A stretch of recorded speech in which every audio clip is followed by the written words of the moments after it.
Well, I just got out of Peter Rabbit, and as you can see, I'm not at the movie theater. It's raining pretty hard, and I was kind of worried that you wouldn't be able to hear a damn thing coming out of my mouth. So, we're doing this in my garage, because that doesn't seem weird at all, and if the lights go out, then they go out, and whatever.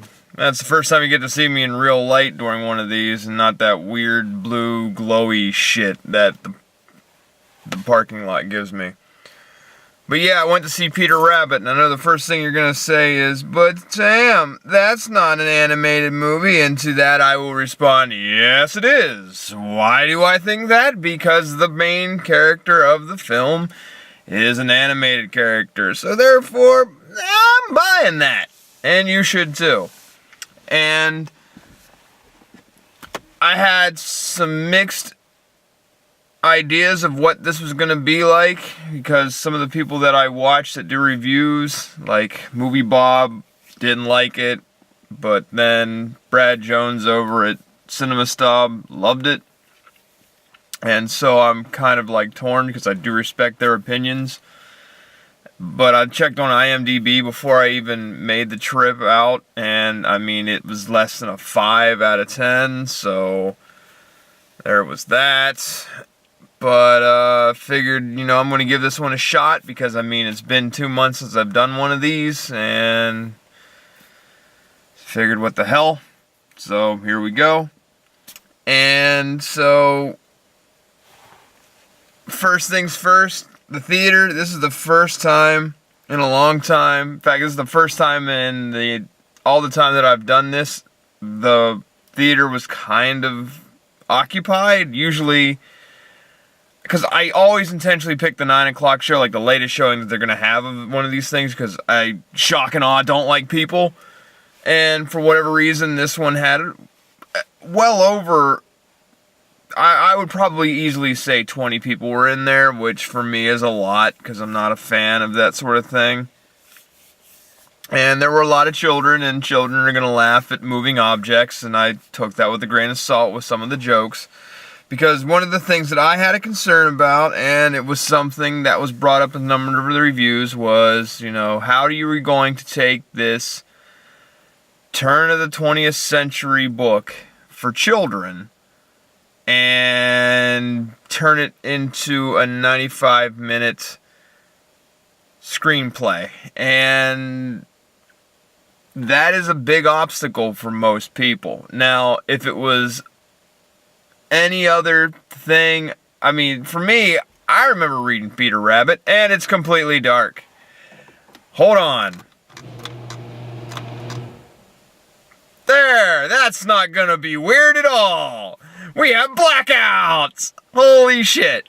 I'm keeping that just for the fuck of it now. Damn. Maybe we'll do that too. Shut the garage door, Sam. This isn't gonna be a weird review at all. So anywho, getting back to it, because the idea of taking a book that was meant for 5-year-olds during the 20th century, how do you turn this into a 95-minute film? Okay, back to where I'm supposed to be. So basically, the book itself is the prologue to the whole movie itself. Like, Mr. McGregor and the fights that Peter has with him, that happens at the very beginning. And it ends with Mr. McGregor dying of a heart attack. So, yeah, it kind of ends the whole thing.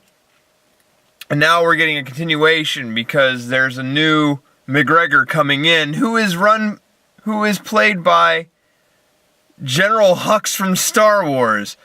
The little sniveling punk that I don't care for does a decent job. I mean, one thing that I've never been a fan about family films is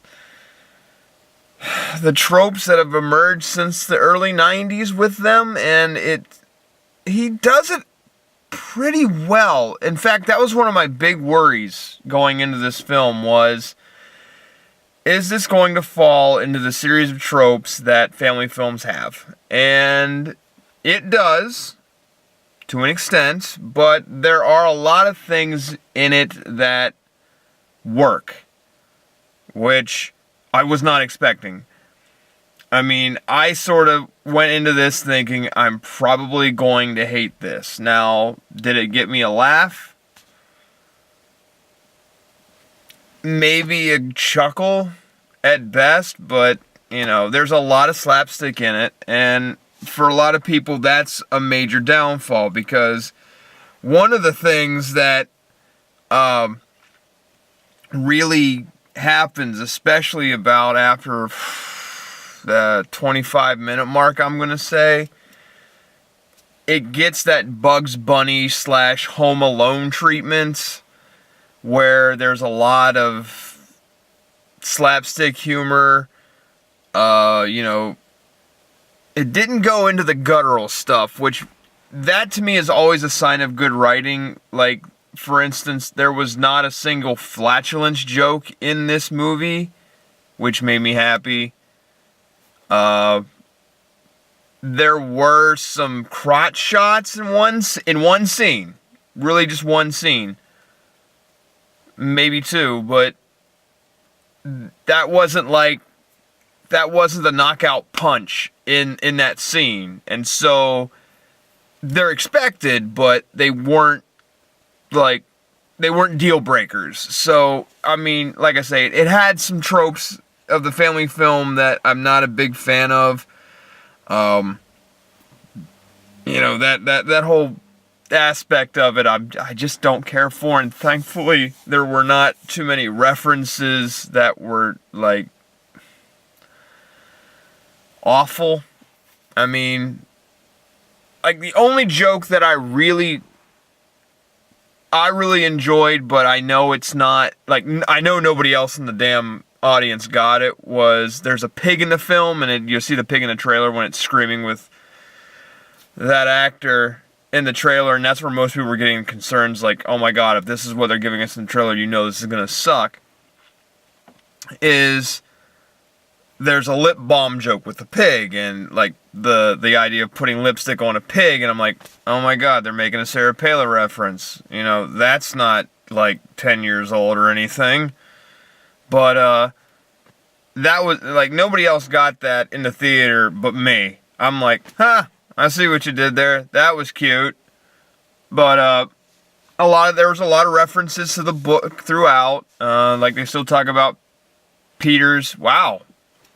Okay, this isn't so bad, but now I'm reporting to you live from a bunker, and I don't know if I'm going to make the night. But yeah, there's a number of references to the book throughout, not just, you know, the fact that it's the movie, but like the milk and blackberries thing, and about the jacket and the scarecrow.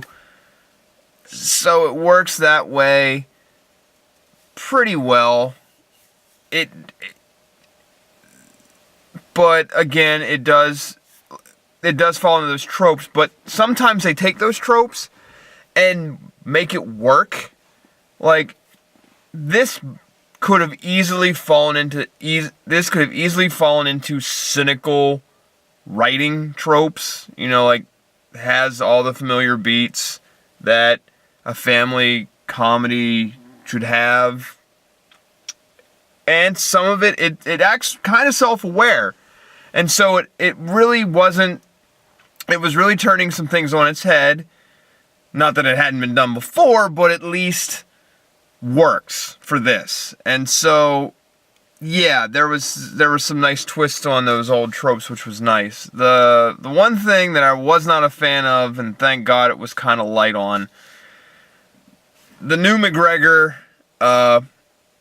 comes in, and there's a lady who goes by the name of Bea, which, as far as I can tell, is a reference to Beatrice Potter, who wrote Peter Rabbit, because she's a painter, but she also has drawings of the rabbits, which are in the style of what you would see in the book.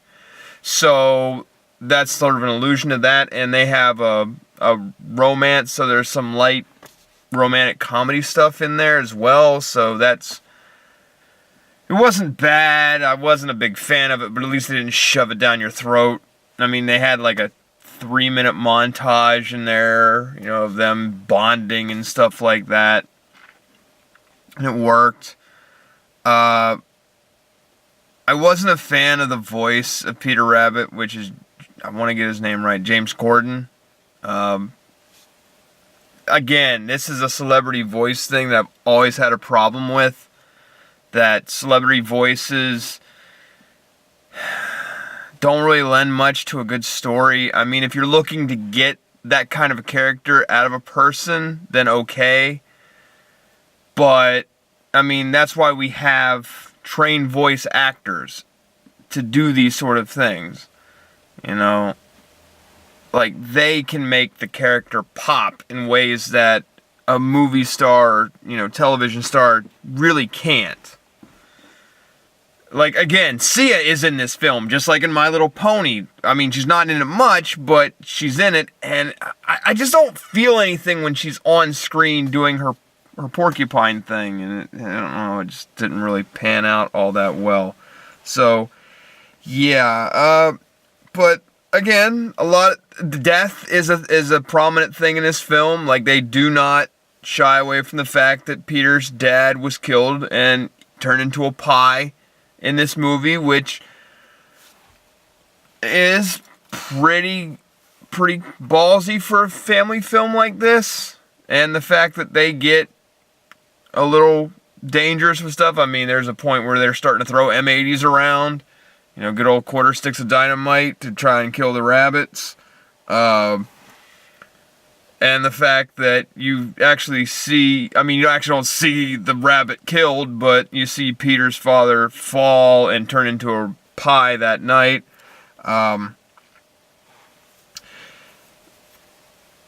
But again, like I said, this movie isn't the worst kind of family film. Like, there are those moments of brilliance that work. And I think it's also starting to show my age, because there was a lot of music from the 90s popping in, like The Pretenders with 500 Miles and Steal My Sunshine from Len. Like, really? You dug those up? I mean, you know, most of the people that were in there with their kids are probably my age, and, you know, I don't have any obligations other than to you people on YouTube, because I don't like anybody. So, I mean, those were cute little touches that I at least liked. There was but like I said, for the most part, above average writing. It was weirdly self-aware of what it was, and it works. I mean, if you're a Peter Rabbit purist, it's not your cup of tea, and I understand that entirely if you want to be that way, but, you know, it's one of those things where if you take a story, you know, you've got this material, how do you translate it for a modern audience, you know, and make it somewhat work. So, I mean, if you're a purist, yes, you're going to be upset that they butchered it, but can you really be all that angry if they tried some things? And they did, and some of it lands, a lot of it not so much. So, I mean, if I gave it a final rating, I mean, I'm not going to say go out and see it now. I mean, you know, if you saw it streaming somewhere, go for it. It's not like it's a home run of any sort. I mean, it's like if you were sitting at home on a Saturday afternoon and you're like, you know what, this is on, give it a watch, sure. But it's better than I thought. Like I said, I was really expecting a train wreck, and it wasn't. And so that was something that at least impressed me, that it was not a train wreck. Because, I mean, there were so many opportunities for this thing to go wrong, with crotch shots or really forcing a romantic love interest angle. I mean, it had that, but at least it makes fun of it in the end. again, my personal pet peeves of celebrity voice actors and shit like that. Didn't ruin it, but, it could have been a little bit better. But it's passable. I don't know. I'd give it a D. I mean, it's not failing, but, I mean, it showed some promise and potential, like a high D, like a D+. But it just didn't, it's not going to win anything. I think there's a reason why they put it into the early February slot, because everyone knows January is where you put all your garbage, and February is just sort of, it's sort of there to exist. So, overall, D+. I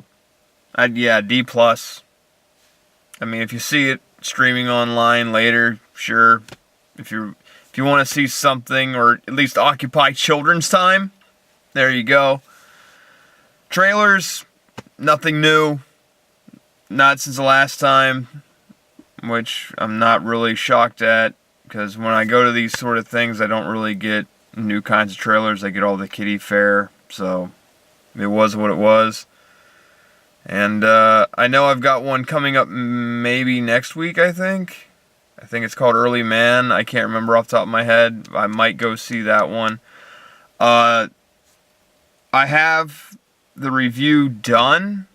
The writing for it's done, because you're probably going to be upset at the fact that I'm going to be at least a week delayed, but that's because my professional obligations have pushed things back, so I'm going to try and get the recording of it done this week, and hopefully I can get the editing started so it'll be done. It'll be a week late, but I promise you it's going to be a good one. It's probably going to be my longest one that I've ever done, because it's got some pain involved. I mean, it's not Dingo Pictures bad, but it's got its moments as well. And, yeah. Peter Rabbit, I wouldn't go out and see it in a theater. Don't make my mistake. Meth, not even once. Peter Rabbit, not even once. But, yeah. If you see it, 6 months from now, and you need to keep a 5-year-old occupied, it's harmless. It's doable. Nothing that bad. So, till next time, kids. Toodles. Now I'm going into the dark. Bye. Well, this ending's not going too well. Bye. You can't see me, but you might see my fingers. Ah. Now to look into the screen and you see my nose. Ah.